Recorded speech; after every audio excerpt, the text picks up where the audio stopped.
Hello বন্ধুরা, আমরা এখন আছি বকখালির একটু পাশে। মানে বকখালি সাইট সিন করতে পেরেছি, আর একটা পুরো বকখালির যে কটা তোমার সাইট সিন লোকেশন ছিল তাতে ডিফারেন্ট একটা লোকেশন। মানে এই লোকেশনটা বেসিক্যালি বকখালিতে নতুনভাবে অ্যাড হয়েছে বকখালি সাইট সিনে। তো নাম হচ্ছে Lalganj. Lalganj sea beach. Lalganj sea beach তোমার হচ্ছে হ্যান্ডি আইল্যান্ড একটু পরেই। তো পুরোপুরি অফবিট লোকেশনে তুমি যদি যাও সেখানে কোনো লোক দেখতে পাবে না। তো সেখানে আমরা এখন যেতে চলেছি, আর তোমার সাথে থাকতে থাকো। আর এখন যে লোকেশানটায় আছি এটা অবশ্য হ্যান্ডি আইল্যান্ডে বা ওই লালগঞ্জ যাওয়ার কিছুটা আগে। রাস্তার মোড় ঘোরাতেই এই লোকেশানটা পাবা। সুন্দর একটা লোকেশান, তোমরা চাইলে ফটোশ্যুট করতে আসতেই পারো। দেখো ভিউটা কি সুন্দর। তো বন্ধুরা এখন আমরা যাব লালগঞ্জে। লালগঞ্জ প্রথমে তোমরা দেখো, তারপরে তোমার সাথে ডিটেলস শেয়ার করছি কিভাবে যাবে, আর কি কি ওখানে উপায় যাবে, কি করতে পারো আর কি কি করতে পারো না, সব ডিটেলস শেয়ার করছি। বন্ধুদের সাথে থাকতে থাকো।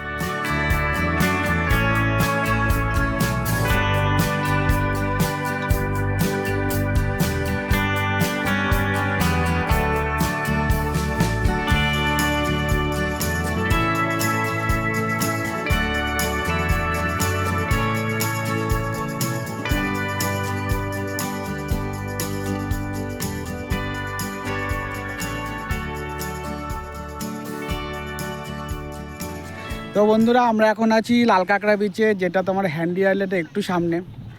তো এই বিচটা আগে এত পপুলার ছিল না, এটা হয়েছে এখন পপুলার। আর এই লাল কাঁকড়া বিচের একটু ছোট্ট ডিফারেন্সই আছে, মানে এটা দুটো পার আছে।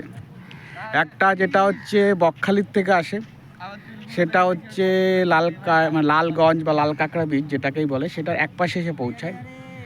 আর এই ব্যাক সাইডটাতে হচ্ছে লালগঞ্জে বা লাল কাঁকড়া বিচের সুন্দর পিকনিক স্পট আছে। আর সাথে আছে হচ্ছে একটা রিসর্ট আছে, যেটা ওই সাইডটাতে পড়ে। এদিকে হচ্ছে ওই রিসর্টের সাইডটা, আর এই দিকটাতে হচ্ছে তোমার হ্যান্ডি আইল্যান্ড।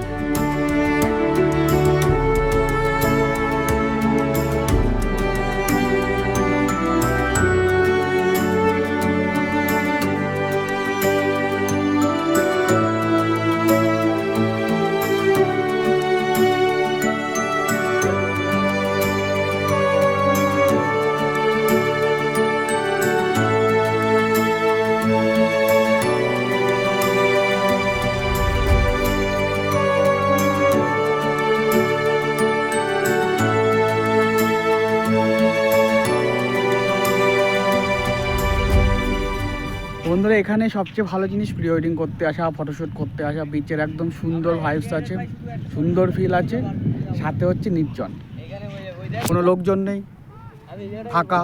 যদি কোনো কাজ করো, টাইম স্পেন্ড করো, চলে যাও। আর এই সামনেটাতে আছে যেটা তোমাদের বললাম ঝাউ বাগান বিচ, মানে ঝাউ বাগানে সুন্দর বাগান আছে। বন্ধুরা তোমাদের এই লাল কাঁকড়া বিচ বা লালগঞ্জ কেমন লাগলো আমাদের অবশ্যই কমেন্টস করে জানিও। আর তোমরা যদি এখানে আসতে চাও তাহলে তোমাদেরকে বকখালিতে যখন সাইট সিনের জন্য টোটো বা অটো বুক করবে তখন তাদেরকে এই লাল কাঁকড়া বিচটা মেনশন করে দেবে, তাহলেই ওরা নিয়ে আসবে।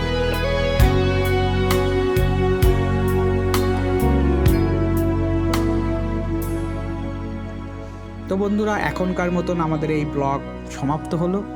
তোমরা অবশ্যই জায়গাটাকে ঘুরো আর ঘুরতেই থাকো আর ভালো থেকো।